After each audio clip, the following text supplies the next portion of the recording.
Bonjour, bienvenue à toutes et à tous.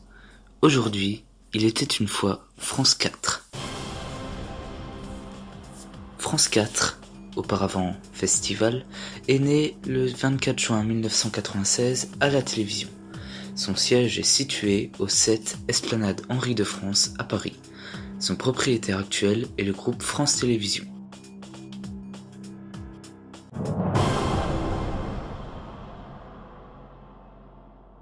En 1994, le service public annonce vouloir créer 4 chaînes supplémentaires afin de s'agrandir et de développer son offre de chaînes sur le service public. Parmi ces 4 chaînes, il y a France Supervision, qui cessera en 1998 pour devenir Mezzo, et il y a également Festival, qui sera une chaîne consacrée principalement à la fiction avec la programmation de nombreuses séries télévisées. Le 24 juin 1996 à 19h, Festival est lancé sur le câble et le satellite. Durant l'année 2002, le CSA annonce que Festival sera intégré dans le groupe France Télévisions et qu'elle changera de nom pour devenir France 4 en 2005. A noter que jusque-là, Festival était détenu par France Télévisions, Arte et Carlton TV, qui est une filiale de la télévision anglaise ITV. Festival devient France 4 le 31 mars 2005 et la chaîne propose une grille de programmes assez variée. La chaîne a une grille de programmes qui mélange du grand spectacle, du sport, de la fiction, du cinéma et des séries. Le 5 janvier 2009, comme les autres chaînes du groupe France Télévisions, France 4 se voit obligée de ne plus diffuser de publicité entre 20h et 6h du matin suite à la loi faite sur la suppression de la publicité en soirée sur le service public. En 2009, plusieurs émissions sont lancées sur France 4 comme La Porte Ouverte à toutes les fenêtres, qui sera animée par Cyril Hanouna, mais comme d'autres émissions, elles s'arrêteront au bout de quelques mois seulement, car par exemple La Porte Ouverte à toutes les fenêtres, présentée par Cyril Hanouna, aura un succès moyen tout au long de sa diffusion, et elle ne sera diffusée que 6 mois je crois. Donc bref, elle a eu un succès moyen, et c'est ce succès moyen qui a conduit l'émission vers sa descente aux enfers et sa mort, son arrêt de diffusion. Et durant l'année 2009 également, Arte cède ses parts et ne détient donc plus France 4. En 2010 et 2011, France 4 innove beaucoup et lance de nombreuses émissions qui deviendront les émissions phares de la chaîne, comme Monte le son, qui aura une version qui se déclinera en une version quotidienne, qui s'appellera Monte le son la quotidienne, ou encore Touche pas à mon poste. Le 31 mars 2014, France 4 change totalement de ligne éditoriale et redevient une chaîne jeunesse à 2 facettes. C'est issu de la télévision anglaise, car par exemple, CBBC et BBC Three se partageaient le même canal. La première, CBBC, était une chaîne jeunesse, et la deuxième, BBC Three, le soir, était une chaîne réservée aux ados. Et pour France 4, c'est pareil. En journée, l'émission Zouzou est diffusée pour les enfants, avec des dessins animés et des programmes courts d'actualité. Et en soirée, des programmes pour les adolescents sont à l'antenne, avec des séries et des magazines. En septembre 2016, la chaîne change de nouveau de ligne éditoriale pour se recentrer sur la famille. Néanmoins, la journée, la chaîne reste une chaîne jeunesse. C'est seulement en soirée que la chaîne programme des séries ou des films à destination d'un public familial.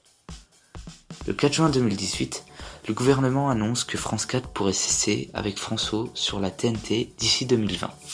Cependant, France 4 pourrait adopter une diffusion différente via internet par exemple, en devenant une web TV, ou avec les services de replay, les services de streaming, Molotov par exemple.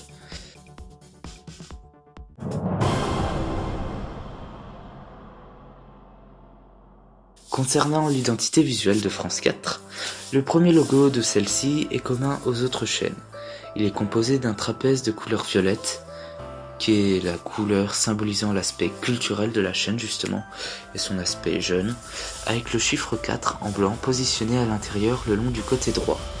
L'habillage est conçu par l'agence Art Design et c'est un habillage qui utilise beaucoup la couleur violette de la chaîne. La chaîne se démarque également du reste du groupe en utilisant sa propre police d'écriture. Oui, donc vous le sachez sans doute, mais les autres chaînes France Télévisions utilisent une police d'écriture commune et c'est l'industrie. Et bien France 4 n'utilisera pas cette police. Elle utilisera sa propre police. Elle se démarquera ainsi des autres chaînes. Concernant les jingles pubs, au lancement de la chaîne en 2005, ils montrent des bulles au début de chaque logo et à la fin de chaque jingle. Et on aperçoit le mot pub. Ces jingles pubs resteront à l'antenne moins d'un an seulement et seront changés en 2006. En 2006, le jingle pub change donc et il montre le logo de France 4 effectuant une rotation ou effectuant tout simplement une action. Puis à la fin de cette rotation apparaît le mot pub. Pendant cette rotation, des sons sonores sont entendus. Dans un jingle pub par exemple, on entend des gens qui crient, tout cela accompagné d'une musique sonore assez douce. Ces jingles resteront à l'antenne jusqu'en 2009. Cependant, ils seront modifiés en avril 2008 lors du changement d'identité visuelle de la chaîne. Certes, le 4 restera en rotation, mais le mot publicité n'apparaîtra pas à la fin de la rotation, car dès le 7 avril 2008, date du changement d'identité visuelle de toutes les chaînes du groupe, France Télévisions veut que ces chaînes adoptent la roulette, la fameuse roulette qui fait apparaître à la fin le nom complet de la chaîne accompagné du mot publicité. Le 5 janvier 2009, France 4 adopte un nouvel habillage conçu par l'agence du mode. Les jingle pubs mettent en scène des sosies effectuant des actions. Dans un jingle pub par exemple, on voit plusieurs hommes assis sur un canapé regardant un match de foot. Les 4 personnes sont exactement pareilles physiquement, ce sont des sosies.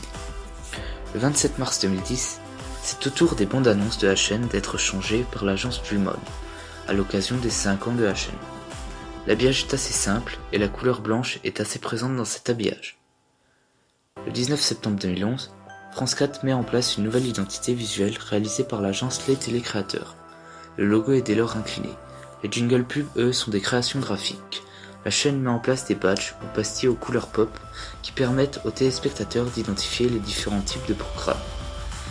Le 31 mars 2014, à l'occasion du changement de ligne éditoriale de la chaîne, cette dernière adopte un nouvel habillage de l'agence Gédéon. L'écran est coupé en deux horizontalement et des images, a priori sans lien, finissent par se rejoindre et par créer un décalage visuel. C'est un principe similaire qu'on a déjà retrouvé chez d'autres chaînes du groupe, comme chez France 2, avec l'habillage des coïncidences entre 2002 et 2008. Le 8 décembre 2017, le nouveau logo de France 4 est dévoilé.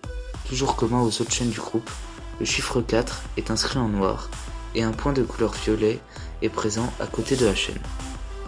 À côté du chiffre 4, bien sûr, de la chaîne. Le 29 janvier 2018, France 4 change d'identité visuelle et adopte ainsi le logo dévoilé en décembre 2017. Les jingle pubs, eux, montrent des objets organisés autour de ces nets. C'est la fin de ce numéro de Il était une fois consacré à France 4. Nous nous retrouvons lundi prochain pour un nouveau numéro qui sera consacré à LCP Public Sénat, la chaîne parlementaire. Sur ce, bonne journée à toutes et à tous, bonne semaine également, et à lundi prochain.